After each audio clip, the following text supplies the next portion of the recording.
us. Get down! The deceased father, Matthew, was reincarnated as a dog. He finally found his wife and son again, but his sudden appearance frightened his wife. She thought he was a stray, vicious dog and tried to drive him away. Only their son felt an inexplicable sense of closeness to the dog. Helpless, Matthew lowered his paws and watched as his wife drove away. He refused to give up and chased after the car. Although he couldn't catch up, relying on his memory, he found their former home. When his wife saw the dog appear again, she was shocked, but she chose to ignore him. Matthew skillfully ran to the back door, rolled onto the ground to show friendliness, and looked at her with pitiful eyes. Their son worried that the dog might have been hungry for a long time. After the boy's repeated pleading, the wife finally softened and decided to take him in. She had originally only agreed to let him stay for one meal, but little by little, she began to grow fond of the dog. She had no idea that this was actually her late husband. As their son played with his toys on the carpet, Matthew hid them under the sofa, just like he used to. The boy instinctively reached underneath to grab them.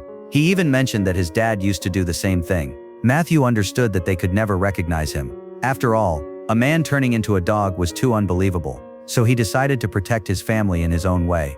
He tucked his son in at night and quietly stayed by his wife's side. The next morning, he startled her. Matthew gently nudged her wedding ring with his nose, but she didn't understand. He even carried over some of the clothes he had worn in his past life. At first she laughed, but when she saw her late husband's belongings, she couldn't hold back her tears. Matthew gently rested his head on her lap, comforting her silently. One day their son, missing his father deeply, went alone to the cemetery. The groundskeeper didn't notice him.